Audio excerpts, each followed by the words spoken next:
So, I think said... Yeah, continue. Go ahead. I was just going to say that I want to try to keep This Person Killed the Franchise as a running gag at the podcast because it's very funny to me.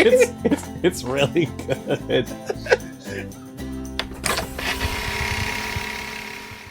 Welcome to Direct to Video. VHS? VHS.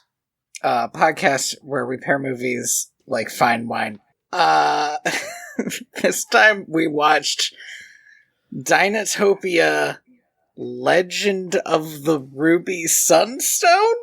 I think it's Quest for the Ruby Sunstone.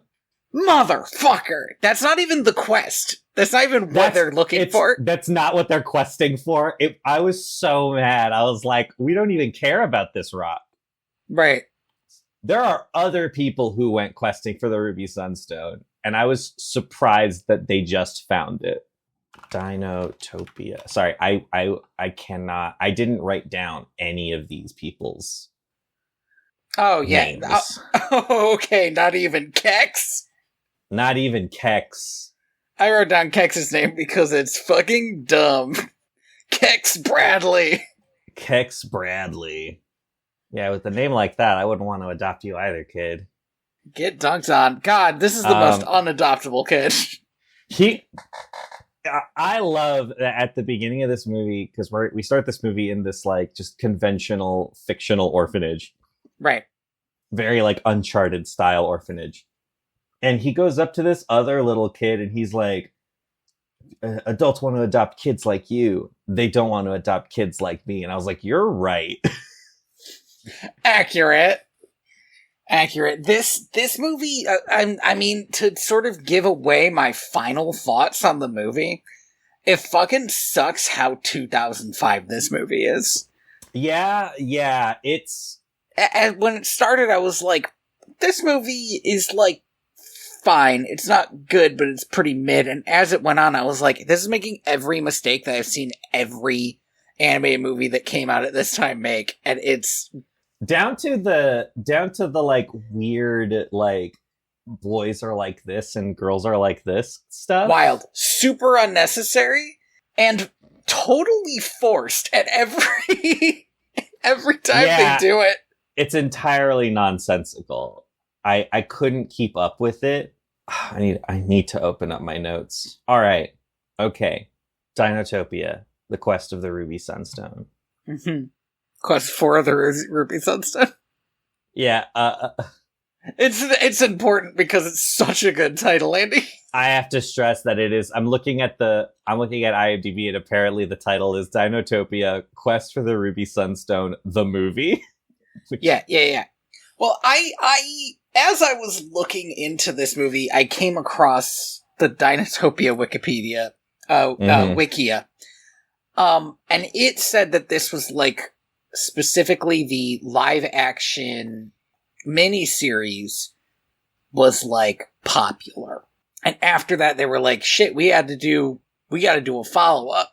And so I think that's why this is called The Movie at the end, because it's like, this one's not a miniseries, this one's a movie. I guess, but it is still... That does make it its second subtitle, which is obviously a crime. Yeah, that's too much. Dinotopia the movie wouldn't be great, but it would be fine. But the thing is if I was watching live action Dinotopia, and they were like, the movie's coming out, and it was this, I'd be pissed. I'd be furious. It's wild. This can't have anything to do with the live-action TV show, which I remember watching as a kid, but I don't remember anything about it. Yeah, same. Except when they started talking about sunstones, I was like, shit, I think sunstones are important for some reason. Yeah, because it's their batteries.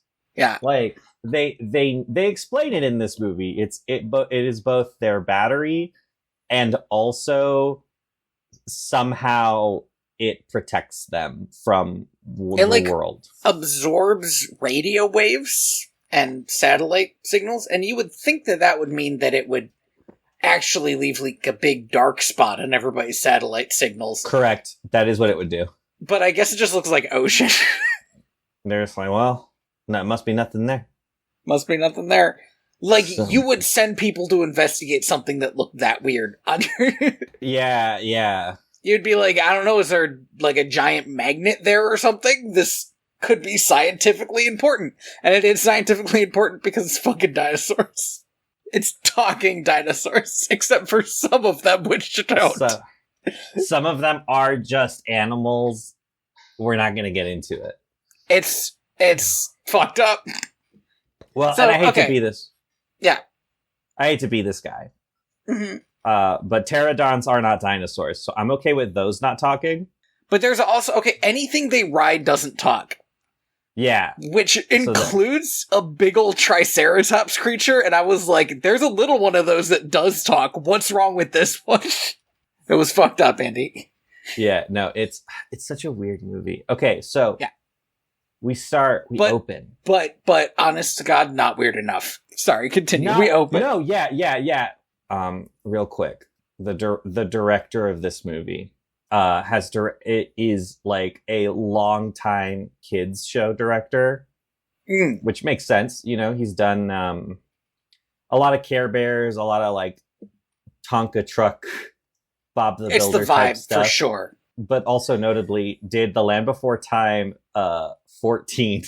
Ooh, the good one. The good, yeah. Well, I don't know about that, but I believe it was the last one. I believe it's the last one. Oh, the one that killed the franchise. I see. Yeah. I think it was, honestly, man, I think it was time and maybe like a meteor in the Yucatan that killed that franchise.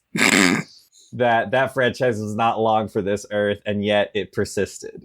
So we open in this orphanage, and this is where we meet Kex.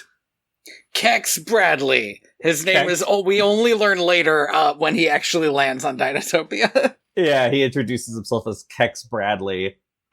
Is running away from the orphanage because he wants to go see the world. Because he knows he will not be adopted. He will never be adopted. Which turns out to be true by the end of this movie. The idea of him being adopted is never brought up. No. Which is hilarious to me, because it's like they didn't want to pay off their setup for some reason. It's just odd. I think the movie's trying to be like, well, now his family is the island of Dinotopia. Right. This kid needs a parent. This kid needs somebody to tell him, don't do that, you're grounded. I mean, he's gonna stay with Diedrich Baker. I just kind of wish that they'd locked it in a bit. The guy runs an orphanage anyway, so... Right? I know. It's insane. So he runs away from the orphanage. This is a pretty smooth breakout. I would have expected orphanages to be a little tighter locked down. It goes so well. I would also like to mention, like, my first thought was, like, when we're panning across, I was like, oh, these backgrounds look okay. And the backgrounds continue to look pretty okay. The character design is fucking garbage in this movie. This kid, he has such a look. His proportions are whack. His proportions are really weird, and it sucks when he's standing next to the girl. Mila, who looks like a human girl. Mara. Yeah, Mara, who looks like a normal human woman. Child. and they're supposed to have, the sort of like romantic tension. Nah. And it doesn't fly, and part of it is that he looks so fucking weird. He looks like a triangle. Like his baggy ass pants and jacket just give him this like triangular look that nothing else and no other human being in this movie looks like this. It's weird. The other thing I would love to mention is that it's been so long since we got an extreme sports movie, Andy. Oh yeah, this kid is skating up a storm. And I was honestly willing to indulge it at the beginning of this movie. I was like, I'll allow it. It's 2005. Tony Hawk just landed the 900. And by the end of this movie, I was like, oh my god. Oh my god. I was, this kid has a CD player, right? That he like plugs in to his ears whenever he's about to do his extreme sports. And like, I don't know. I remember CD players. Those things were like, if you maybe it's gonna maybe skip I just like had a motherfucker. Yeah, maybe I just had a shit CD player, but like that thing's gonna be skipping and jostled around. You think the orphan has a good CD player? Come on. All right, it's what I'm saying. And so he got it for Christmas in one of those like stockings. I would like a CD player, and they gave him a bunch of socks and a $5 CD player. So he skates his way to a boat, and then he just gets on. It was wild to me that his first thought is to go down to the docks, but he does. And I think we're supposed to think he's kind of cool for doing this. And here's the thing. This is what Paddington the Bear did. And I was like, as this was happening, as he had stowed away in a lifeboat, I was like, this is exactly like Paddington Bear. Man, he came from darkest Peru.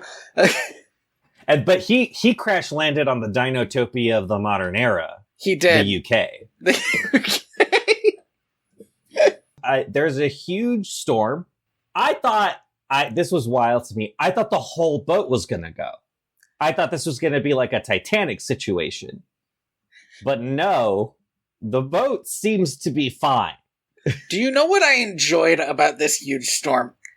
He watches all the big manly men like trying to make sure that all the boxes weren't gonna, all the cargo wasn't gonna like tip the ship over, and then unrelated, he looks over to the hinge that's holding the lifeboat on, and then it breaks, and I was like, that seems unlikely. I don't know why it happened right now. He was like, oh no, it's a movie! I know what's going to happen next. Foreshadowing is a literary process. So, his lifeboat breaks off, and he immediately starts screaming for help, which... Hilarious. Good. I mean, yes, he should, but way too late. They're not going to hear him over the storm and whatever sounds are on the ship. But, like, also, like, he was a stowaway, and you would think that he wouldn't want to scream for help. I would honestly take a moment before I made the decision. He made the right choice. It doesn't help. Yeah, it's entirely pointless because he's already gone. Like, the boats, him and the boat are just going opposite directions at this point. And then we just kind of smash cut to him being on the beach, but I don't understand how he ended up so far away from the boat. Well, there are two options. He either fell off the boat at an embarrassingly late point, where, like, he fell off the boat and immediately washed up on the beach. Hilarious. You're right, yeah. Or the boat crashed in such a way that flung him off, messed up the boat kind of a little. The boat's still boat-shaped, and the tarp is still on it. So that one seems unlikely, so I'm gonna say it was the dumb thing. Yeah, at the last moment, he's like, I'm gonna go for it. I'm gonna swim for it. I'm gonna swim for it, and then he just immediately gets knocked out. Yeah. He washes up on the shores of Dinotopia. Which we know because of the name of the movie. Correct. And a couple of dinosaurs are spying on him from the jungle. One of whom we will never see again. Yeah, one of whom is entirely not present for this like film. like a walk-on joke character, and I was like, that's weird. But the other one is designed like Sarah from Land Before Time, and her name is 26, even though that's stupid. Oh my god, her name is 26. We meet 26, voiced by the impeccable Alyssa Milano. The casting in this movie is insane. Okay, so there is really good cast. It's like... There's only one miss. It's a big miss. They got a bunch of people to do maybe their worst performance I've ever heard. Correct. some of them do okay, but like, it took me a while to realize Wayne Knight was in this movie because he is giving nothing. He is like doing like a speakeasy performance. Same with Michael Clark Duncan, who doesn't sound like the way he normally does. He doesn't have the gravitas. He just sounds like he's chatting. And Diedrich Bader, who kind of sounds like he recorded this in a bathroom. Yeah, he has a bit of an echo. He's like, whatever. Like, I don't think anybody cared very much about this movie. Maybe the problem is the, like, voice direction was bad. I would absolutely believe that. The script is also not giving them anything to work with. It's such a...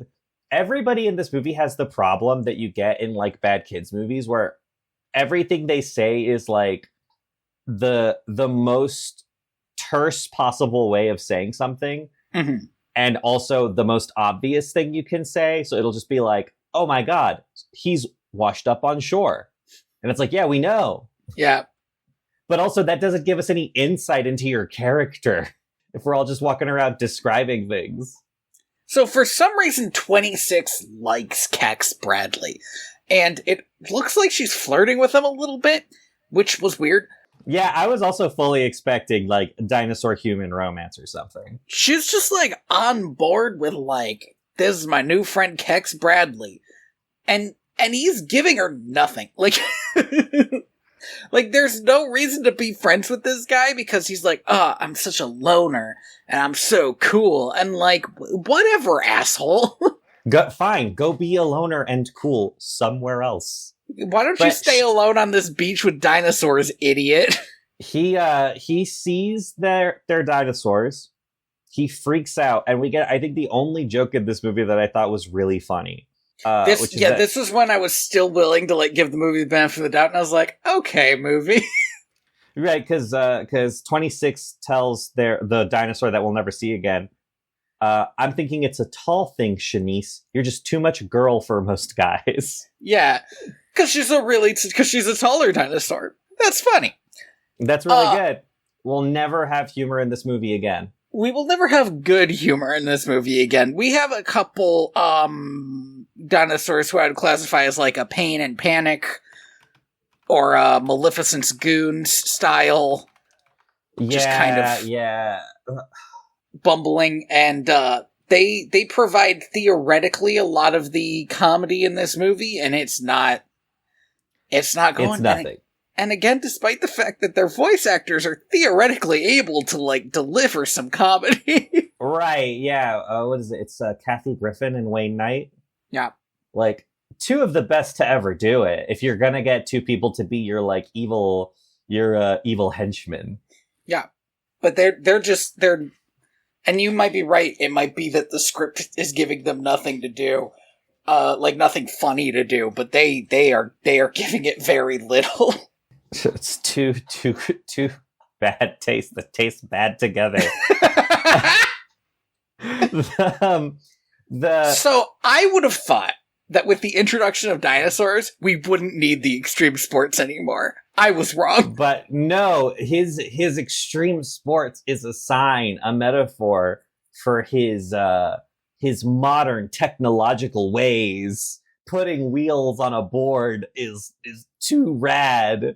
Too sick. The most shoehorned conceit that I'm fairly certain is like exactly the conceit of that miniseries. Is that like whenever a new person washes up here, they have to come to terms with the fact that, like, they don't have technology in the same way. But there's no depth to it here. It's just like when he meets this girl, Mara or whatever. She's like, I can't believe you outsiders. Bleh. Look at this board with wheels on it. Look at this modern trash. How dare you? Look at these baggy jeans and this CD player. If you'll excuse me, I'm gonna go use my battery powered elevator. Yeah. My dinosaur powered transportation system. This is the thing that this movie kind of refuses to make sense of, is that there is a lot of technology in Dinotopia, and it's powered by magic rocks, which, alright, fine, that's cool. Sure. But just because it's powered by magic rocks doesn't make it not technology anymore. Yeah, correct. Well, and then, like, I get, like, because her whole thing is she's a natural, I feel like these people made, like, one of those weird, like, well, she's a naturalist. She cares about nature. She wants to preserve nature. But that doesn't mean that you hate, like, how do I say this? Scientists who study climate change aren't telling people that we need to go back to the Stone Age. Right. That's not, they just are like, maybe we could stop destroying nature. Maybe we could stop destroying nature quite so much. So, sum the fuck how. Even though Mara is like, fuck you, I don't like you, go away. Sum the fuck how 26 is like, let's let Kex stay with us! And Mara's like, okay, fine. Like, folds immediately. Now, this is something that I assume there's a lot of lore on in the Dinotopia books. Mm-hmm. I would classify 26 as essentially Mara's sister, right? But it's a different thing. She is, like, bonded to Mara's dad like a Wookiee life debt. But with dinosaurs. And her name is 26 because that was her egg number before she hatched. This is insane. Yeah. All the eggs in this orphanage are eggs that have either rolled out of a nest, which is not, you could put it back. So actually, this is actually, I want to pause just before we get to the orphanage because we're introduced very briefly to the two villainous comedic characters. We sure are. And their job, he's a Wade Knight's like an ankylosaur of some kind, and what does the other one look like to you? It's I don't know, another dinosaur, a taller one. Yeah, a taller, like a hadrosaur, but not. The proportions of all the dinosaurs in this movie are so fucked that, like, I don't. That when we see the T-Rex in this movie, I genuinely made like a sound because it was so nasty. They're so weird in a way that I'm almost impressed by because they're weird in a different way from every other way I've seen a weird animated dinosaur. Right, yeah. Like, we are all familiar with the IMDb. I would love to rate Dinotopia Quest for the Ruby Sunstone 1 star. I have to sign in. Nah, never mind. I'm good. So, they don't want you rating bombing Dinotopia Quest for Ruby Sunstone. They need me to tie my social security number to that rating, and I don't need to do that. I don't need the world. I don't need the U.S. government to know I've seen this movie. So, good thing we're not recording this. So sorry, their names are Roga and Thud. That's all I wanted to get out there. Sorry, Roga yes, and Thud. Roga and Thud. They are dung scoopers, yeah. like janitors, but for the outside. And I was like, "What the fuck? Are dinosaurs just shitting, just out here?"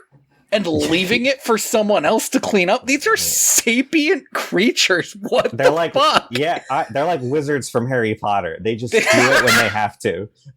This movie has such a hard time deciding if dinosaurs are animals. It's like they're not animals, but it takes there's a lot of stuff they take for granted, like the idea that an egg rolls out of a nest and is just gone forever. Like, yeah, and you can't so it's because if a dinosaur can talk, then you could be like, hey, your egg rolled out of its nest. And it's like, oh, thanks. Oh, thank you. Oh my god. You saved my egg. Yeah, I'm in a Wookiee life debt to you now. You're bonded. Yes. But I think in the miniseries they are just animals, right? Like, there's an understanding. I feel like they are, but I think in the books they're not. That's so fucked. So this might be like a weird translation thing where they were like, they translated it to the miniseries, and they were like, it's cooler if these are just animals. And then when they brought it back to a kids movie, they were like, well, we should focus on how it's portrayed in the book. Are they in the books? And then are they animals or fucking not? That's an excellent question. I thought they were just animals. No, they are. They are sapient. They are sapient. Okay, yeah. Because I thought in the miniseries they were just like, oh, like there's like a telepathic almost understanding. But maybe I'm wrong. Maybe the miniseries they also talk. Honestly, Andy, I watched this and I was like, I'm kind of curious to watch that miniseries again. Sorry, it's crazy to me because David Thewlis is in it, who's a very prominent British actor. He's the villain, but also, and this is such a wild thing, the guy from Prison Break is in it. Nice. Is he the main? He's like the nerdy kid. Oh, he's like interesting. The nerdy kid. There is a I looked up Dinotopia and for some reason just went to images instead of like looking at anything. And there's like a raptor dressed as a knight, and this was a good book series actually. Yeah, dog. I don't know if these are at all readable, but like this is a really fun concept. The illustrations are so good. I think it's one of those things where I think those books are a little wordy for kids. But the just looking at the pictures, you're like, this is sick. Immediately, it's like super cool. And none of that is in this animated film. No, I mean, when you look at these pictures, these are beautiful. And to be fair, translating these at all to an animated film would be hard. But I found a still from the miniseries, and this dinosaur is definitely having a conversation with this human. Yeah, they're like talking in a library. Yeah. Okay. Anyway, the point is, yeah, they're sapient. So why are there shit shovelers on Dinotopia? That's fucked up. That's not okay. Also, side note, like smaller thing, we were told multiple times this is a simple society. This is like a simple, down to earth. Is it capitalist? Like, is it a capitalist society? These dinosaurs need these jobs? Why? Sorry, I'm just having such a great time going through these original illustrations. They're so good. Oh, there's a saber-tooth mountain, so it's not just dinosaurs.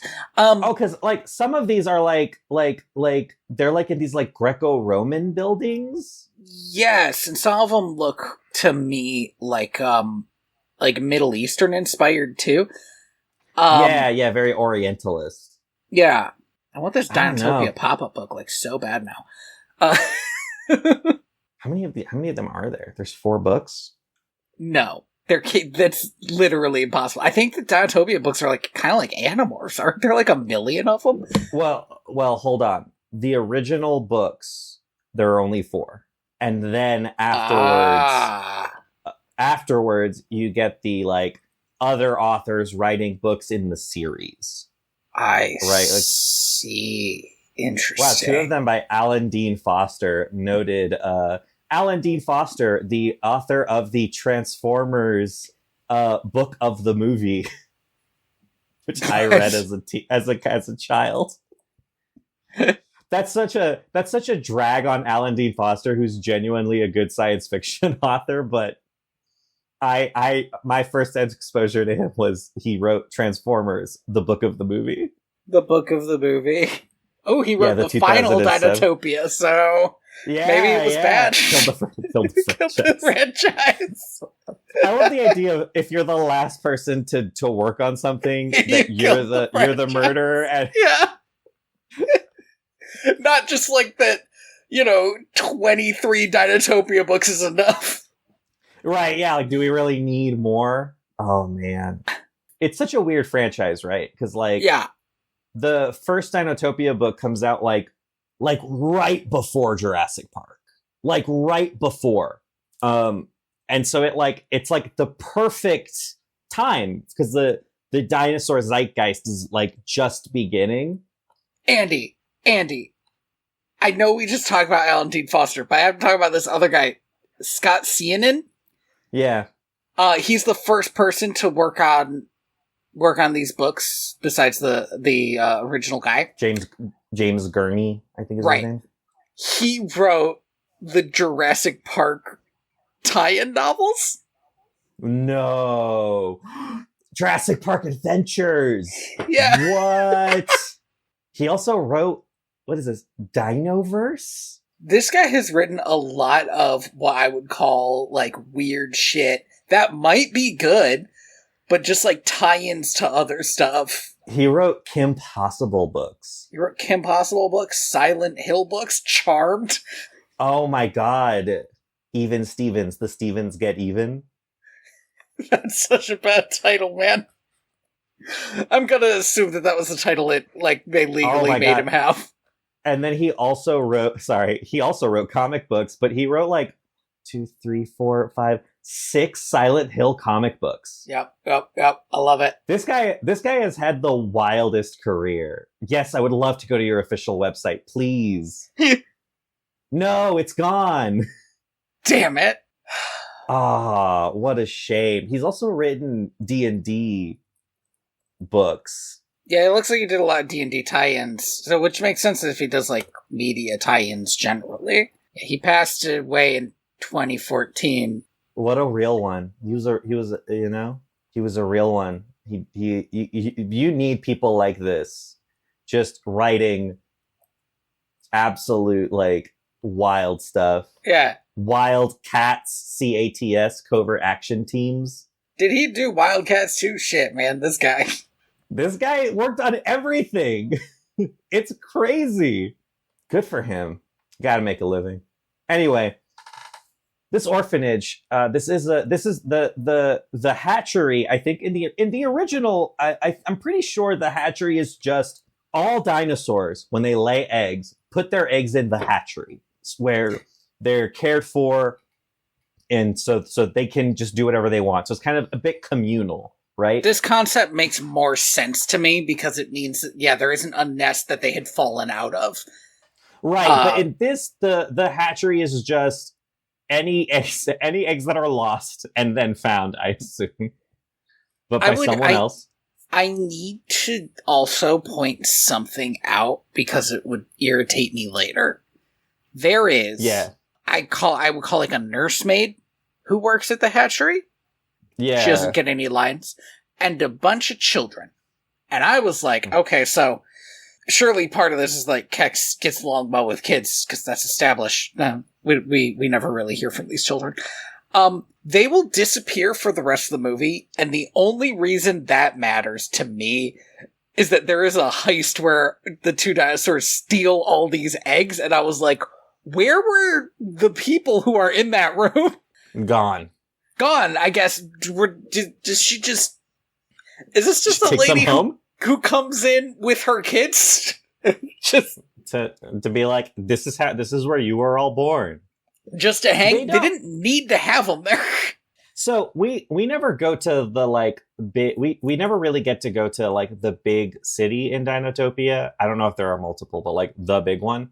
I believe there are, because I think, I mean, and this is just from what I put together from this movie, I think there are multiple islands. So it's like Hawaii, right? Or any archipelago. It's like there's multiple islands that are part of Dinotopia, so I would assume do they call the rest of the world...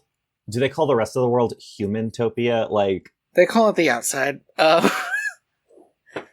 I was a little bit like, I don't like how like exclusionist they are in Dinotopia. I don't like how much they want to hide away. And then I was like, you know what? Actually, they're a small country, and they have unique species here. And if humans land here en masse, it's gonna go bad. So I'm actually okay with it. I'm surprised that they only have one Darth Vader. Yeah, they should have like 3 or 4 Darth Vaders. Right, you would think by now, but apparently they only have one. So this is an orphanage where they get eggs that are lost, or eggs where something has happened to their parents. Right.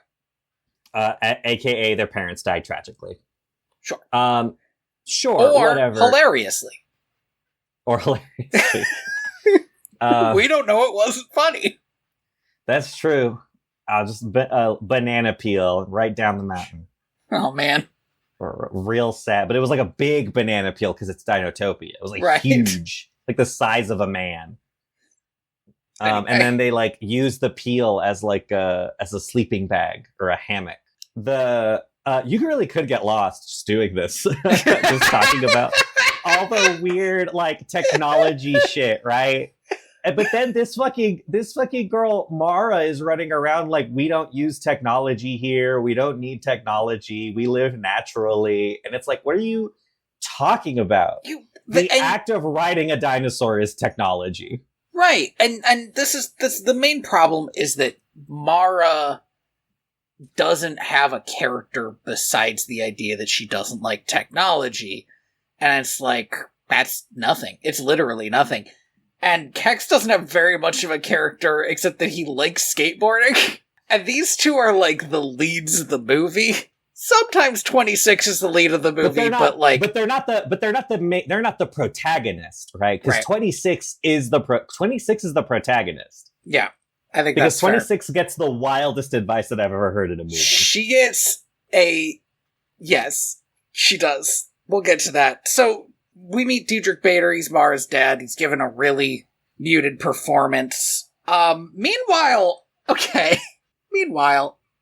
these other dinguses. I never got to the point that I was trying to make. Yes. All of the eggs in the hatchery are numbered, like 1 to 999. And this is why 26 is called 26, because she was the 26th egg, and fucking Jack, or whatever the fuck the dad's name is, Diedrich Bader. It is like Jack or John. It's like John. The most normal name. John is like, I just got so used to calling you 26 that I didn't give you a real name. Yeah. Which is like, yeah, this is my child, baby. I just could never, we just got so used to calling it baby. We never gave it a real name. What are you talking about? What do you mean? I don't know if Dinotopia has laws. They clearly don't have enough, because that's a crime. They have judges. They gotta have laws. You can't let people just go around calling dinosaurs numbers. You can't do it. I don't know, man. They're bonded. What's the law gonna do? They're bonded. Yeah. So these other dinguses, the comic relief villainous ones, Roga and Thud. Sure, they're digging. They are digging for treasure because they stole a map. Why would this map exist? It turns out to be a map to the most evil guy in the history of Dinotopia. They don't know this. They dig around. They find a big ruby gem. This is the titular ruby sunstone. This is the titular ruby sunstone. Interspersed with this, we find out that, like, the other sunstones are, like, on the blink. And one of the dinosaurs is like, the last time this happened, it's because somebody found the ruby sunstone. This was Albagon. Yes, the only one with a cool name. And there's an evil sunstone. And at this point, I was like, okay, good. I like to know the stakes. I did not understand the stakes. Because the evil sunstone releases this fucking guy. Ogthar, who... I have a lot of problems with Ogthar. My main problem is that we just watched Rescuers Down Under. Yeah. And for this movie to have worked, Ogthar needed to be as evil as the guy in Rescuers Down Under. Where it was like, he is so evil that it actually feels weird in this movie. But I feel like that's what would make it feel like tangible. Yeah, this guy's really a threat to Dinotopia. He is so against everything in it. He's so far away from anything in it. But I was like, cool, a dead guy. He's not a dead guy.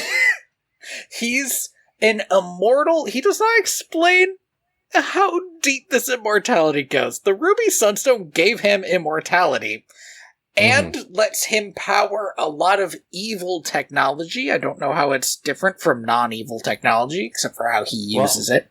I think the fact that they have, like, guns on them is... I mean, yes, that makes inherently these are war machines. That's bad. But he also does have, like, a Triceratops power armor, like he is Darth Vader. Yeah, it's kind of wild. His thing, and I find this very confusing, I don't know if this is based on a real character in one of the books or what. His thing is that he hates Dinotopia so much, presumably because of its lack of technology, and because he just finds dinosaurs gross. Or is racist against them. I think he's just racist. And so he was excited when he found this Ruby Sunstone that would give him real technology, and he used it to try to take over Dinotopia, which is weird because I don't know why he wouldn't just leave if he hates it so fucking much. And his own crew that he crash landed on the island with tied him up because they knew they couldn't kill him and entombed him alive.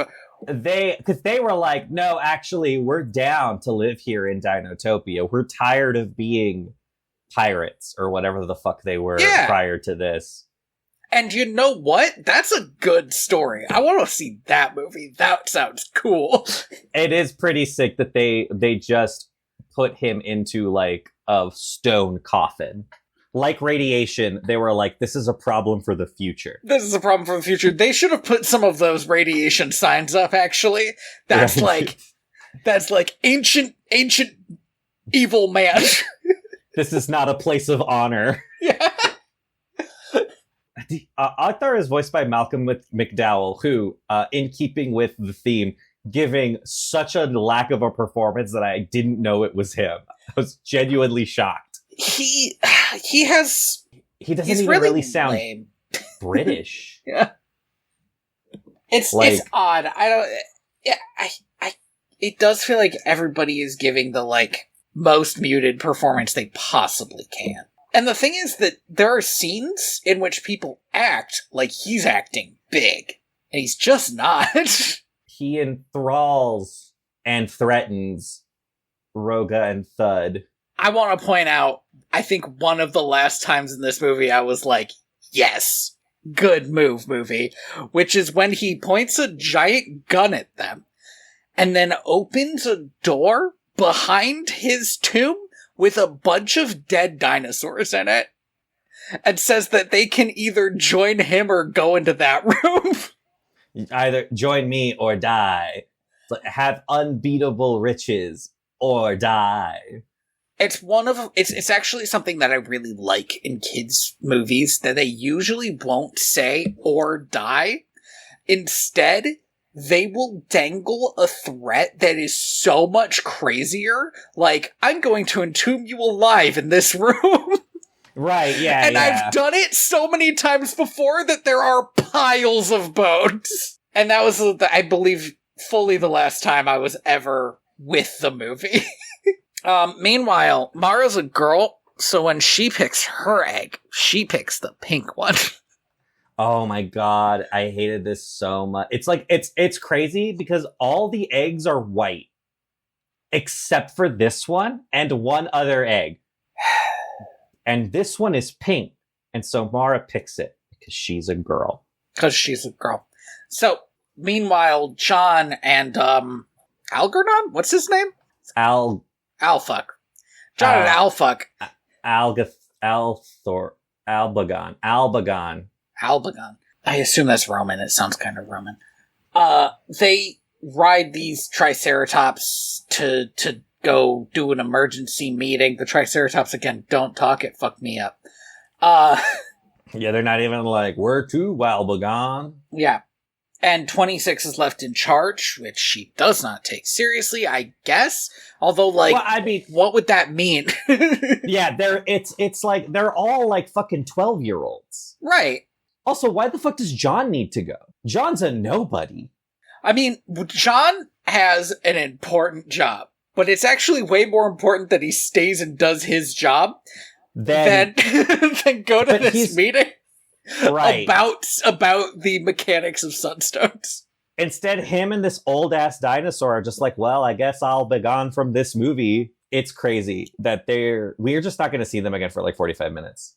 Yeah, and they'll show up occasionally to like be like, we think that because the Sunstones are going out, it means this evil man is back.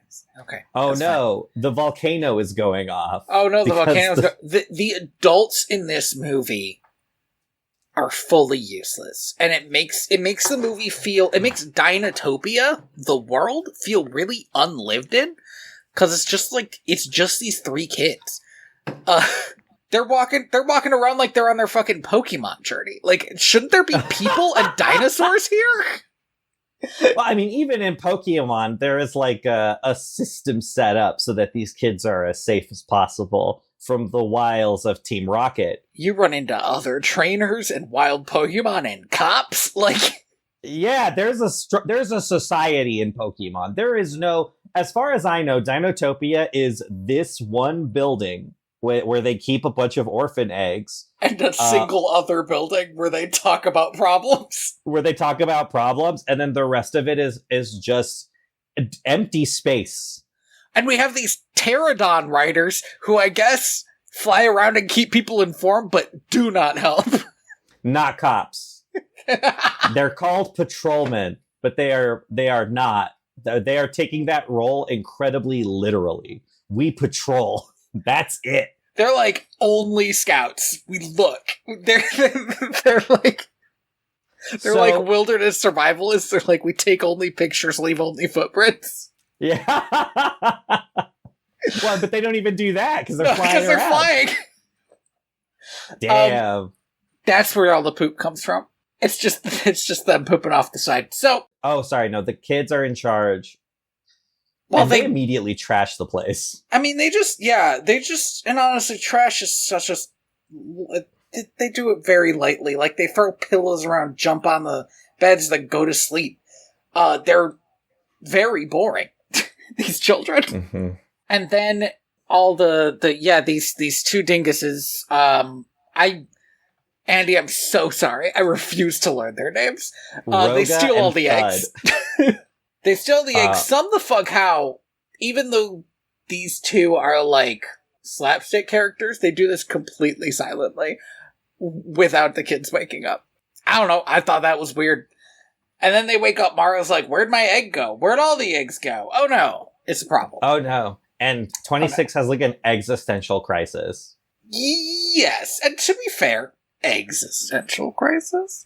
To be fair, this is a bad situation. I would also probably go into crisis mode if a bunch of babies I was supposed to be watching got kidnapped. Yeah, and so here's one of my problems, is that big villain guy wants this, I should also have the list of names. Yeah, it's fine. Ogthar. Ogthar wants to genetically mutate these dinosaurs. I'm so glad that you picked up on this, because I didn't know what his plan was. I thought he was just stealing eggs. No. He did mention something like how they would become his army because of this technology. I was like, is he gonna fucking eat them? Like, what's going on? It's unclear to me in his sort of flash forward fantasy if he means to genetically mutate them to be stronger, or just Teenage Mutant Ninja Turtle style genetically mutate them to be more human so they can operate his machines. Like literally like fit in them. I don't know which. And it turns out later that these machines can't even take a dinosaur in a straight fight, so what's the fucking point, Othgar? That is true. This is what he wants, and the problem is that this is so obviously not going to happen that it immediately lowers the stakes. Like, I'm like, they're not gonna have he's not gonna mutate all these dinosaur eggs. So something else has to happen, and whatever else that happens will probably just be saving the dinosaur eggs. You know, there's not even a bit where I'm like, oh, what if? Because it's just not. Well, one of the eggs falls off of the cart while they're being chased. Andy, do you want to guess the exact moment when I went from thinking this movie was pretty mediocre but perfectly watchable to thinking this movie is absolutely awful and nobody should watch it. So here's the thing is I assume it's at about the same point that I decided to put this movie into 1.25 speed. Taking a page out of my book. Yeah, I think it's right around that time. I don't know how to say this in a way that isn't hurtful. I fucking hate Jamie Kennedy. I don't think he's been good in anything he's been in. I find him supremely annoying. And even if he was a saint and the best human being on the planet, it would be too soon if I didn't hear him in a movie again. Because he sucks so bad. And in particular, in this role, sucks the worst. I was like, this is a perfectly mediocre film, and he sucked even all of the neutrality out of it. Yeah, absolutely he does. Not the worst extant Kennedy. So, This is true. This this egg hatches into a sort of fast-talking, movie-referencing baby called Spaz. They call him Spaz. And part of the problem with this character is that the other characters also think he's the most annoying thing in the world. And the reason that sucks is that he is the butt of their jokes a lot, and he sucks, absolutely. But also, in universe, this is a baby that was born today.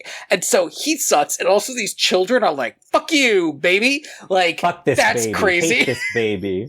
Like, absolutely insane.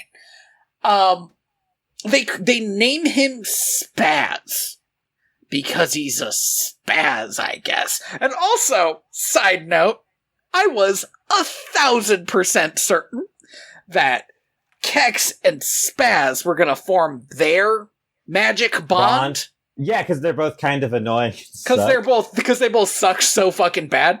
But they don't, which means that Spaz is just not cared for. Yeah, nobody likes Spaz at the end of the movie. Nobody likes him. At one point, they use him as like a cork, which is so insulting. Yeah, 100% they do that. And I was like, what the fuck? Not okay. But Spaz does suck. He's like the worst parts of the robot from Treasure Planet or Olaf from Frozen. Just like, I'm the fun sidekick character. And you and everyone who watches this movie will hate me immedight. Like, they wrote him in for the kids. The kids do not like Spaz. There's no way. It's crazy. All right. I understand in a movie like Frozen why you want. Go ahead. Yeah. Sorry, I was just gonna agree. Frozen's like kind of if you really look at it, kind of like a super serious movie. Like it's a movie for like preteen girls, right? And so I understand having a character in there whose kind of role is to be like for children and toddlers, to be like, oh, that guy. Theoretically, same thing with Treasure Planet, which is, I mean, here's the thing about, I think Ben fucking sucks so bad. Yeah, and he's introduced so late in the movie, not unlike Spaz. About the halfway point, yeah. But the problem is that this is a movie that is like aimed at young kids, and it has a cast of young kids. It's already for babies.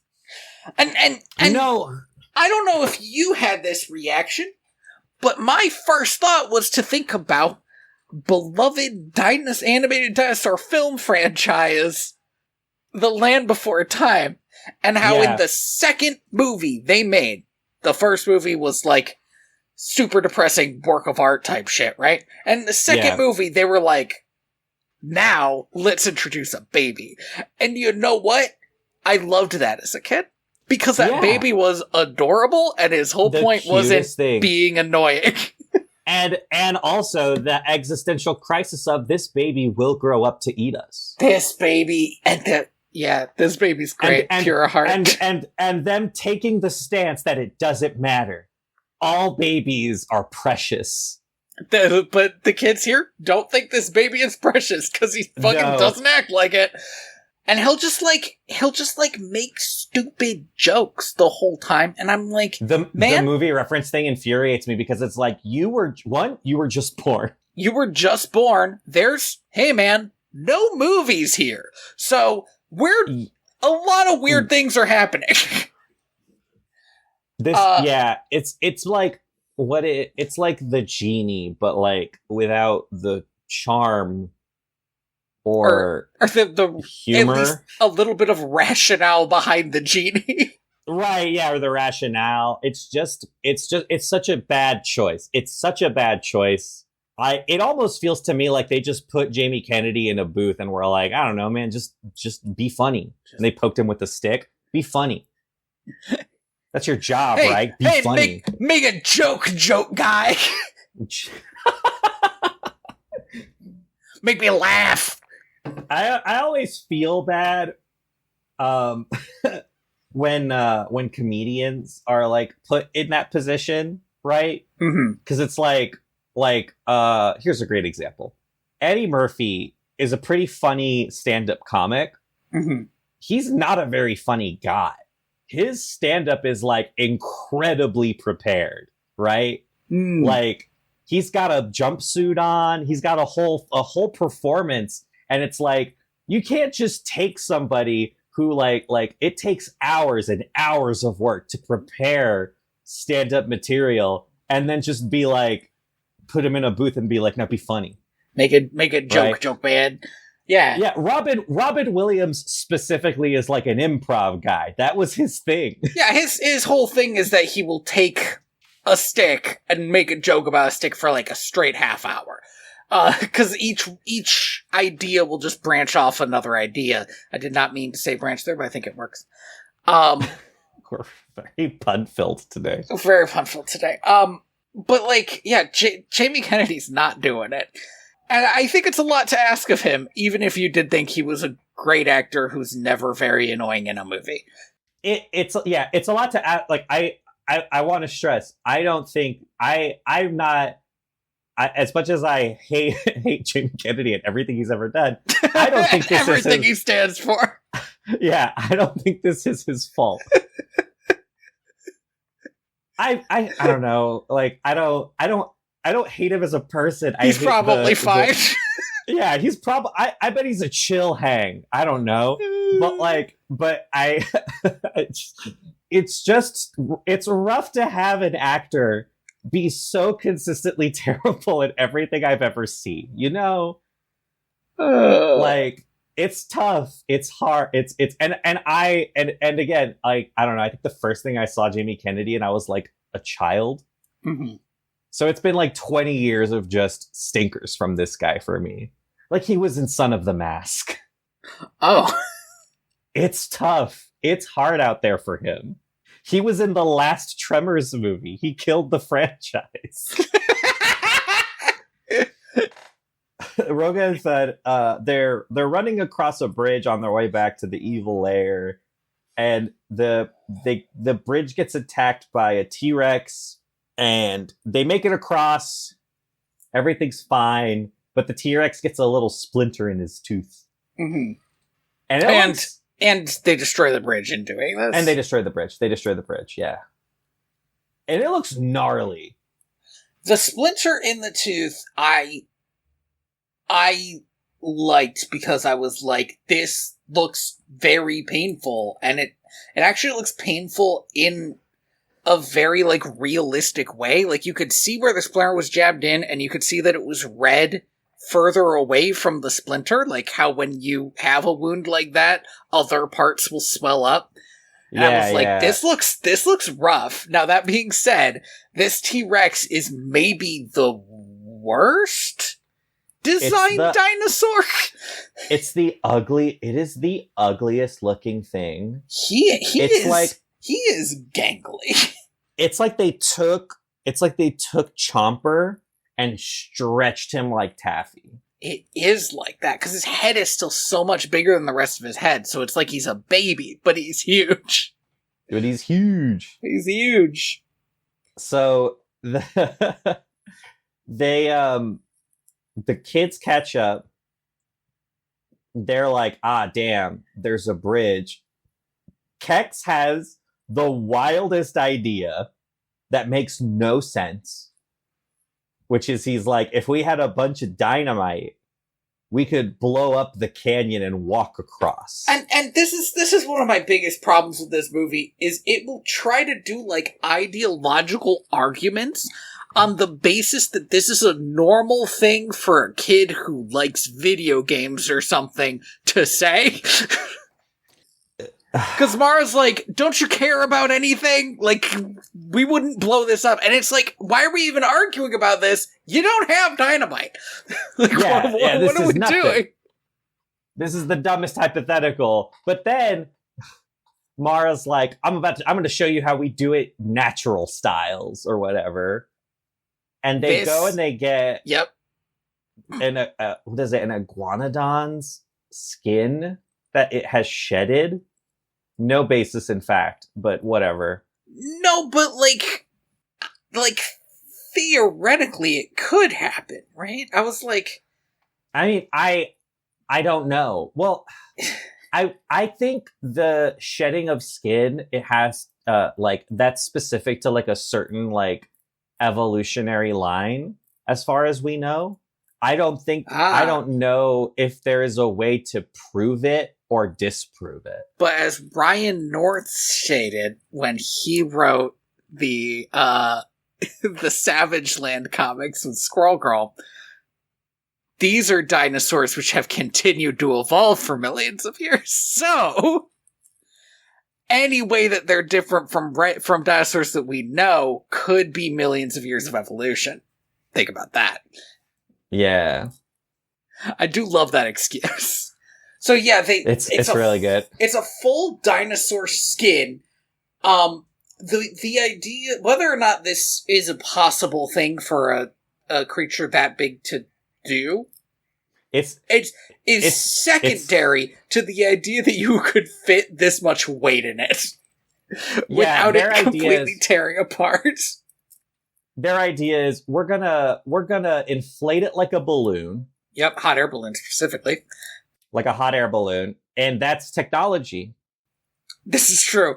But it's technology that you can get as soon as you get fire. I was so mad because but fire is technology, Tony. Fire is technology. That's the thing. Right. That's the thing, is that like we as like one of the defining traits of human beings is that we use machines, simple or otherwise, like to manipulate nature, to use it as a force for our ends. It is what, right? Like that's what makes us like Andy, different from so many other animals on the planet. I cannot and will not defend this movie's idea that somehow this is nature. I was so mad about it the whole movie.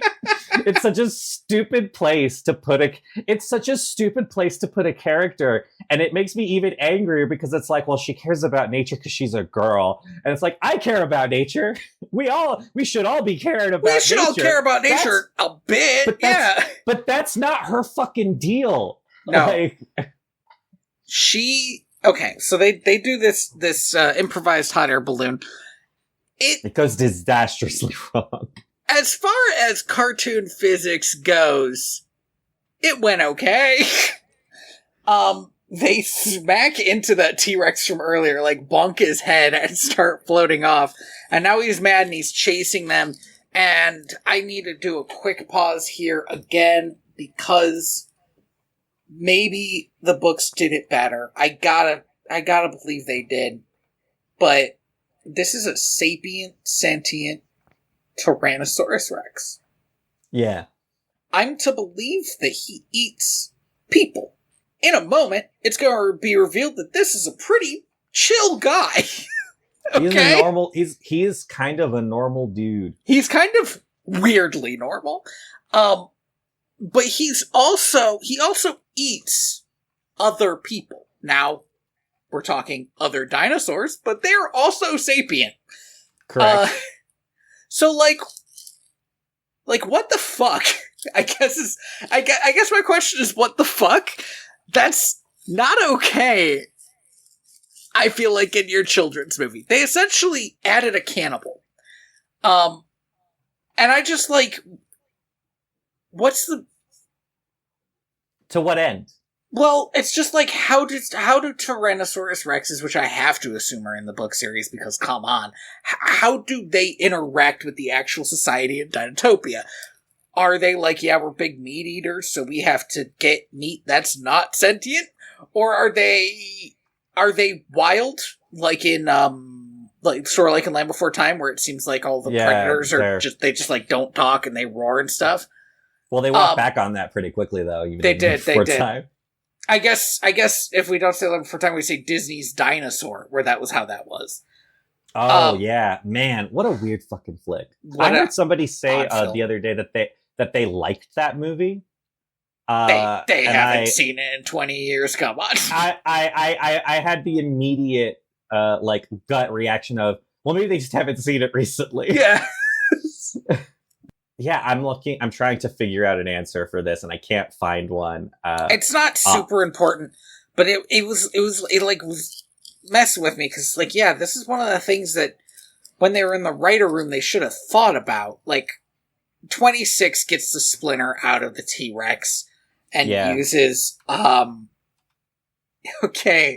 uses Mara's herbs that I guess she has. I don't remember her ever mentioning these herbs. No, they're just kind of there to like patch up the irritated area, and he's immediately helpful and friendly, and then Mara and Kex fight for like no reason. Mm-hmm. Pretty contrived. We're talking end of Shrek contrived, and then okay, why would this T-Rex give 26 a pep talk? And why is the pep talk that he gives her totally impossible to apply to any viewer? At some point, because I was watching this like in the middle of the night, effectively. Mm-hmm. And I didn't realize that May had woken up and started watching until he got the pep talk, and she was just like, no child would ever find this useful. and then she left. He's like, dinosaurs are the strongest creatures to ever walk the earth, and you are a dinosaur, so you can be strong. And I was like, and there is nothing that you can't do. And it's like, I guess if you're a human baby, go fuck yourself. Fuck yeah! You can't do anything. You're a dumb idiot. Dumb, stupid idiot, baby. All right. We're gonna make movie references, I bet. We're gonna take this with a grain of salt. Yeah. Because this is from the wiki, but I trust this wiki because it has a real life section and then a in the book section, which is very funny. Great. The Tyrannosaurus species possesses basic intelligence, though not to the extent of other dinosaurs that are able to coexist with humans, learn languages, communicate, and behave in more complex and readily understandable ways. Evidence, I assume from the books, has been shown to suggest capability of higher brain function and a culture of their own when groups of tyrannosaurs seemed to protect the ruby sunstone from outside threats. They are tactical and have a social structure, being able to organize in spontaneous groups to fight intruders or hunt, and seem to have an alliance of sorts with allosaur factions. Bix, the Protoceratops, who is proficient in linguistics, managed to communicate with the Tyrannosaur, proving that as feared as they are, they have their own language. Okay, so we're talking... Okay, that is interesting that, at least in the book, they are completely separate to the point where the other dinosaurs don't know if they're just animals or not. Yeah, and they seem to have revolved their culture around the ruby sunstone, which is fascinating to That me. is interesting. I'm also a little bit interested to find out that the ruby sunstone was not made up for this movie. Right. I love this wiki so much because it has they have like this wiki has to have been updated so recently because they have a note here that in January of 2024 Love it. our knowledge of Tyrannosaurus would grow thanks to new recent studies. Andy, I think that this might be the purest wiki. I think this is just a bunch of people who love dinosaurs and Dinotopia. And I'm glad. Yeah. I'm glad for them. I hope nothing ever happens to them. It's crazy to me that this wiki was updated within the last year. Okay. So, yeah, she gets a pep talk and this cures her of her alleged psychotic break. She's like, actually, we're gonna stay together and we're gonna win babies. this. We're gonna save the babies, despite the fact that I think they still don't know about the Darth Vader in the basement. They never learn who he is or what his deal. Right? Because we cut back to fuck me. Ogthar. Ogthar gives his life story to Roga and Thud, and then Albagon tells John and the others it's been 100 years. Nobody tells these kids. And at no point do these kids ever realize what's going on, and they just win. They just beat him, and I'm like, it really adds to the lack of threat and focus that this movie has. They follow the eggs that go to this volcano. They go under the volcano. There are these dinosaur robots. These are also from the book, I believe. That means that probably there's villains from the book and that they've watered them down a lot. They're called strutters, I think? Yes, they're going to be used as an invasion tactic by Ogthar and his genetically modified super soldiers. Yes, by Ogthar and his super soldiers, yes. And he's going to go modify the super soldiers. The good news is, it seems to take a while to irradiate these eggs enough to turn them into super soldiers. Right.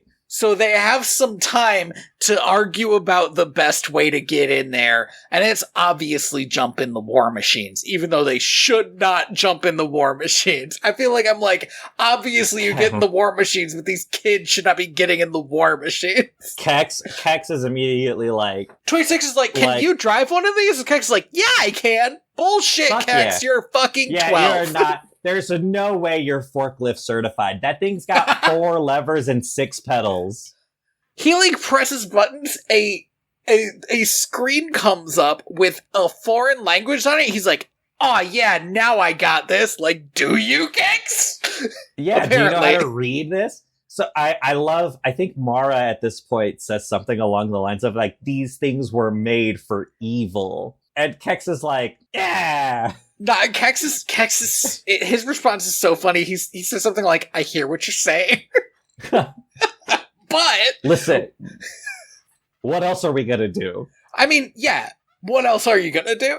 And her ideology folds under the pressure of real life problems really fast because she just climbs in. It's because it's not an ideology.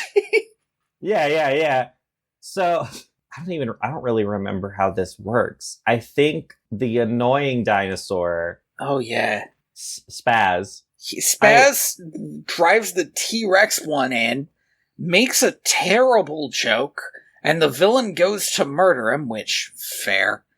Meanwhile, for some the fuck how, the other 2 kids have gotten their big Triceratops walker in there, and have loaded the eggs in.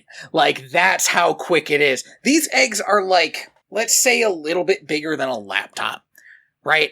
And spherical. So we're talking big eggs, and they're just moving, I guess. We don't even see where they would go with the Triceratops. It does not appear to be able to carry eggs, but we're just fine, whatever. They kind of cave in everything around the villain, and then they leave, and 26 is like, I'm gonna go destroy the Sunstone in the volcano like Frodo Baggins. She says the Frodo Baggins thing. She loves those books. She loves those books. She loves those books. They washed up on Dinotopia in a perfectly hermetically sealed box. Yeah, like the final book in Series of Unfortunate Events. Could you imagine how fucking cool Lord of the Rings would be if they had dinosaurs too? Yeah, they got dragons. That's not the same. This is. I remember a child explaining this to me so clearly. Yeah. Why dinosaurs are cool and dragons aren't, and they were like, dinosaurs used to be real. I mean, he's not wrong. And I was like, oh shit. This kid's living in the year 5000. He's like, dragons were never real. Dinosaurs used to be real. And I was like, oh my God. So Ogthar gets into his super war machine, which is not a dinosaur. It's a scorpion for some reason. It's a scorpion. It's got a drill tail. It's got scissor claws. And he like de-legs the Triceratops. I think he says like, I've turned you into a tri-legged tops. Yeah, this is nothing, my man. You gotta do better. He then goes and decides to attack 26 instead because she's got the Ruby Sunstone. And he sends the other two after the eggs, which is like, do you want those eggs to be lost, man? Come on. Yeah, like. Also, no. How are they still? This is one of my problems. I was like, how are you guys still following him? He's losing to children and he threatened to kill you. Just leave. This is an excellent time to bounce. Well, and they end up really getting the short end of the stick here because they end up getting tricked into falling into a pit of quicksand. And I genuinely thought that they were just going to be left there to die. It looked like the kids were gonna murder them. Like, it looked like after they shoved them in the quicksand, they were gonna leave them. And I was like, interesting tone shift, movie. Fascinating choice. But no, they drop a tree on them so that they can hold on to it and not die. Which is, I think, a cruel and unusual punishment. It's implied that they're just going to be there until someone gets them. They're children. How are they going to not murder these guys and have them not attack them? Only one way. Right. Drop them into quicksand, drop a tree on top of them. It's fucked up, but it works. So 26 is on her back foot because she's fighting a giant scorpion robot, but then who comes to the rescue but the T-Rex? Sorry, real quick. I would just love it if this asshole would stop quipping. You know who doesn't quip very much is actual Darth Vader. Silent to the bone. Not quipping makes a villain so much scarier. And he's not funny, so he's just being not scary, is all he's doing. Yeah, it's an irritation. He won't shut the fuck up. So then this T-Rex shows up and fucking destroys this scorpion robot. He body slams this scorpion robot in like 2 seconds. Yeah. And like, if he's gonna destroy that scorpion robot, what's the point of the scorpion robot? If it can't survive a fight against why don't we call him a medium-sized dinosaur? Like, bigger than I ever want to face down, but smaller than the biggest dinosaur. True. Like, what's he gonna do? This guy's an idiot. This was never going to work. That's what I got from this. Correct. It was a plan that was doomed to failure. Yeah. They could have just left it, and there would have been a very short war. Now, this would have been unfortunate because there would have been all these mutated dinosaurs from the eggs. And that would have been horrible. But maybe they would have been, like, cool mutated. Maybe. But this guy is not the threat that the movie wants you to think that he is.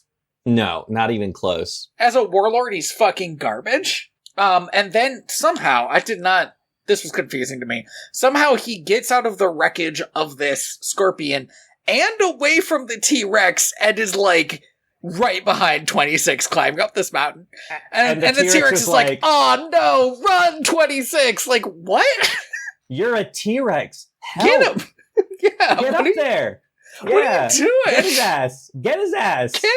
Get his dumb ass. I'm sick You of this haven't guy. eaten. He's so hungry. He hasn't eaten in like a day at least, and he was hungry at the beginning. This guy. Maybe he killed somebody on the way, I don't know. Anyway, they have a really lame, like, volcano fight that does eventually... Yeah. He's like, you can't destroy the ruby sunstone. All the other sunstones need it to be normal. And she's like, what? And she's like, what? Really? And then he gets it, and it's like, come on, 26, come on. He's like, I lied to you. It's like, yeah, I mean... Yeah, no shit, man. What I did like how immediately after that she just fucking tackles him. This is kind of great how they're just rolling around, just demeaning the most base level. Like, we're not even fighting, we're just kind of hugging each other and rolling around in the dirt. And then they both fall into the volcano, but John, who is on a pterodon, flies into the volcano. John went, one of the scouts comes back and is like, we saw the children running to the volcano. And he's like, and we didn't do anything about it. We didn't do shit. And John's like, well, and he jumps out of the pterodon like, let's go. He carjacks one of these pterodons. Like, I gotta go save my daughter. And 26. And my other... Oh, wait, sorry. My daughter and Mara. And my daughter and Mara. My daughter and my wife's daughter, I guess. And my wife's daughter, yeah. My wife put all the work in to giving birth to Mara. I put all the work into giving birth to 26. It's not completely wrong. It's a bit of a fucked up thing to say. So he swoops down, grabs 26 as she's falling in the volcano. Fine, whatever. Ogthar does a pretty neat trick. This is sick. I thought this was so cool. He's got the ruby sunstone, and his armor just closes up over him as he lands into the lava. And he's just like, ha ha ha ha ha ha. And he's like laughing the whole time. So like he's certain this won't kill him. He is 110%. He's like, this is just going to be another rock tomb. I will come back from this.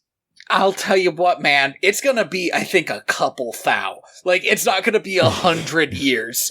Yeah. Dinotopia, they're gonna get really into, like, oil fracking. They're gonna frack him. And they're gonna frack him out of there. He's like, whoa, there's a dude in here. And then fucking Albigon's gonna be like, it's been 1,000 years since this has happened. I just like the idea of him, waking up in 10,000 years or something, looking around like, I'm gonna conquer Dinotopia, and it's like even less likely now. Like, everybody has a pet evil robot or whatever. Yeah. I can't do shit. Oh man, and this movie's over. Like, it just kind of ends. It ends with, again, Kex gets his own egg because he has earned it. Oh, that's right, and he gets a blue egg. And he gets a blue egg because he's a boy. So he doesn't pick Spaz. It's not even a question. Everyone, it's wild to me how disrespected this literal baby dinosaur is. This little baby. And I mean, cards on the table. He sucks. Like, he sucks. Yeah. I feel like you could find this dinosaur's parents pretty quickly. Because somebody made him this way. I forgot that, because it wasn't the way I picked up at the time, because I didn't know that he was going to be a character. This character's introduced as a fart joke. I don't know if you recall this. His egg farts. That's the joke. I don't remember this. That's bananas. Yeah, and it's like, that should have been a big warning sign. That's the movie. Yeah, what'd you think, Andy? I think that this movie sucked. It was 70 minutes, and that was a blessing. Yeah. Oh, it felt like a long 70 minutes, though, I'll tell you what. I had considerably more fun looking at illustrations of the Dinotopia bugs. Dude, I might buy this fucking book. Like, it's 192 pages. That's a lot of pages. I don't know why I didn't read these more as a kid. I think I read one of them. Same. And, like, why not? These are so cool. My local library only had one. Like, I never knew there were. I knew there were the chapter books, but the like illustrated ones, they only had like the original. But like these are gorgeous. Apparently, a lot of these buildings he built like models out of like foam and plaster as like a reference. That's crazy. That's very cool. And I don't know if these books are any good, but the visuals in them are gorgeous, and nobody can ever take that away. Right, yeah, like it's some of the greatest like naturalistic paintings of a dinosaur society you'll ever see. There's this one, if you I don't know if you've seen this one. There's one where it's these like sauropods running along the beach, and then there's like kids flying kites on the beach next to them, and it's just like it's like holy I don't even know how to describe it, but like it's such a like optimistic vision of an alternate world that I don't know. It's surreal. This would be a great RPG setting. Oh yeah. And I feel like that's kind of the point of the that's almost the point of like the books where it's like he created a setting and then they made chapter books that were like, what could you do here? Because I think you could do a lot. Yeah, it's I mean it really is just like a great like teaching kids how to use their imagination, like if it like following the like taking this idea of like if dinosaurs existed alongside humans, now follow that to its conclusion. How would they live together? How would the technology look? It's so cool. I don't think this movie's the worst thing we've ever seen. What really gets me about it is that it feels so unoriginal. It is bad in a way that I've seen before. Yeah, correct. It's clearly, there's very little in this that is like, I guess what it is like, I don't, in a lot of bad movies, I can see what they were going for, you know? And in this, it's like, it feels like a cash grab. It feels like the miniseries just ended. Let's do one last like direct to video, like get some money out of it before it's out, you know? Man, sorry. I'm looking at the guy who wrote this movie. James Gurney is credited as a writer. I refuse to believe he touched this movie at all, other than he provided them with the idea of Dinotopia. Right. But this other guy, Sean Roche II, he wrote for the Police Academy animated series. There was a Police Academy animated series? The Karate Kid animated series. All right. The Super Mario Brothers Super Show. The Alvin and the Chipmunks animated series. The Bill and Ted's animated series. The Real Ghostbusters animated series. Now, I know people like that one. I don't know if it's good, but I know that people talk about it like it is. Captain N, the Game Master. Man, this guy is like, this guy has had such a career. The New Adventures of He-Man, which was the like Cyber He-Man. I don't know if you remember Cyber He-Man. Cyber He-Man. X-Men Evolution. He worked on the X-Men Evolution. And then I think the only things he's been working on since are like VeggieTales. And yeah, he's been working and like a Bible kids show. A group of kids and a robot learn lessons from the Bible with the help of a time traveling book. Let me stop you there, IMDb. I love like reading the careers of these like these guys are just working, right? Right. And like to know that like in the 80s apparently it was a great time to be a movie because you would just get an animated series for free. Why not? Yeah. Why not? Fuck it. What a time. Thank you for listening to Direct to Video VHS. I have been your host, Tony Robusto.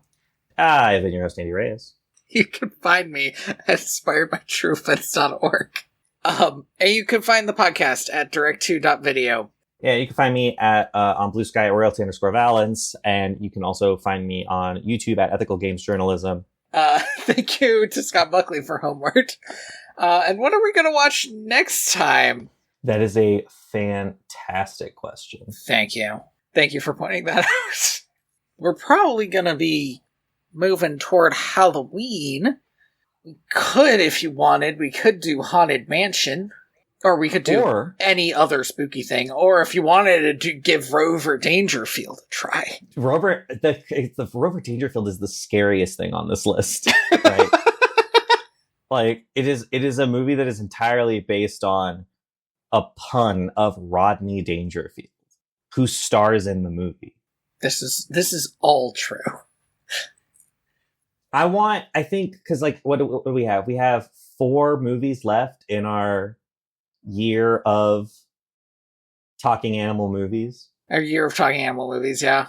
September, October, November, December. I think that lines up perfectly. We might be able to do months. it. Yeah. So I think we should go for it. Maybe we should watch Felidae then, actually. I mean, Felidae is... That's a scary movie, isn't it? German adult animated psychological horror mystery film. Yeah, alright. Sick. Let's do that. Okay! Fuck yeah, dude. We're really gonna make a turn from all these kids movies. I am genuinely so excited about this. Alright. I would, if we hadn't already watched The Aristocats, by the way.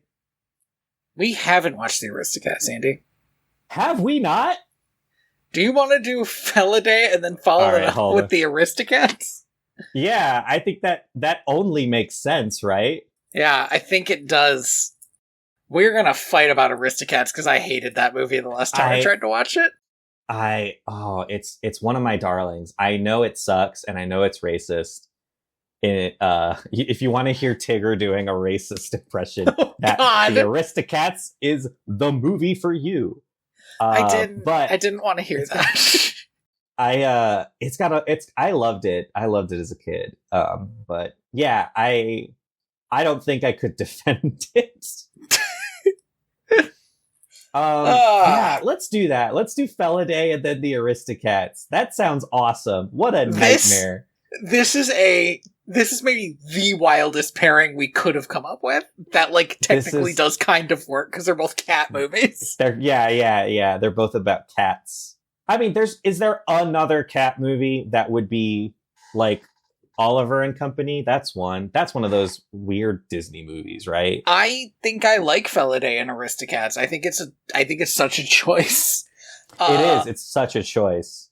And I like the idea of doing Felidae because it's like, ooh, it's spooky season, and then following that up with Aristocats. Just the cats, yeah. And welcome to fall. I think Aristocats has fall vibes. Yeah, more than it has other vibes. You got your PSL and your Aristocats? All right. Yeah, I'm man. so excited for this. I'm so excited for this. Good. I'm glad. So next time, we're definitely going to watch Felidae. Yeah. Yes. But German animated horror mystery film. For adults. For grown-ups. This movie is your daddy's Aristocats. Don't watch it with your child. Watch it with your father. Don't watch it. Yeah, watch it with your father. I don't think my dad would like this movie. I remember I was watching Star Wars and my dad was in the living room and he just looked at it and he went, "That's not real." And then he left. And that was his whole criticism. Felidae also ain't real. And he has said this. This is the thing that my dad says whenever he just doesn't want to watch a movie. Is he'll just be like, "Well, that's not real," or "It wouldn't happen that way." That's another one that he'll throw out. Because that's what he said about Captain America. He was like, "It wouldn't happen that way," and then he left. It was like, I don't think that was the question. You could just go. You could just go. You don't have to throw in a pithy 2 cents there. It wouldn't happen that way. That's delightful. All right.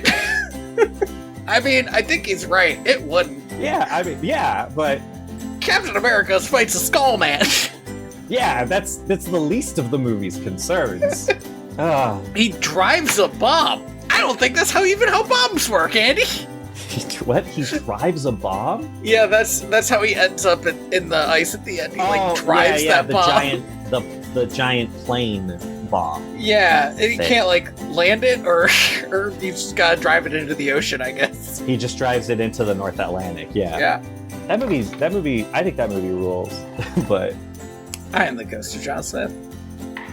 Here in Dinotopia, we ride our dinosaurs backwards.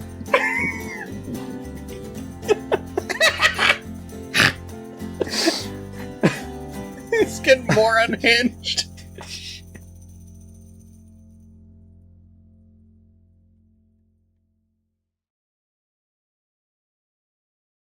This will translate to audio very well.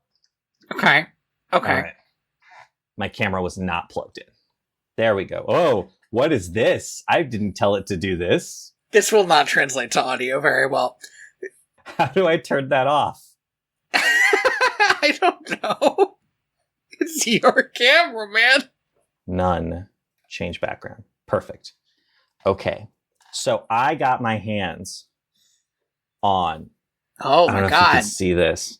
I got my hands on a couple of friends of ours bought just like a giant box of DVDs. Huh?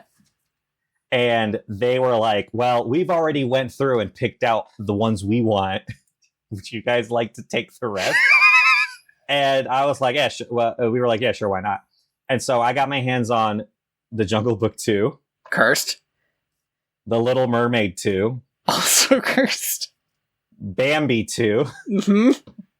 The Fox and the Hound 2. We actually got Entourage, two copies of... We got 2 copies of this one. Home on the Range, Pocahontas 2, Lady and the Tramp 2, and Beauty and the Beast, Belle's Magical World. Now, I think all of these are garbage. But I checked, and all of them have DVD games. Oh no. And so I will be sending these to you. Because May won't let me keep them. You talked to me the last time we recorded about the wanting to do DVD game stuff. It just seems like a fun idea to me because they're like... I 110% agree. So many of them are just trivia. But but it's fine because it's just like it's and like some of these, like this Bambi 2 is like, it's like a deluxe edition. Nice. It's got like a sleeve. It's got 2 DVDs in it and shit. It's got a sticker on it that where Scott Mantz says it's great. I mean, I gotta listen to Scott on this, I guess. I don't know if I do. Anyway, I just wanted to let you know that at some point I will be I will be delivering unto you a cursed tome of direct to DVD sequels of Disney movies.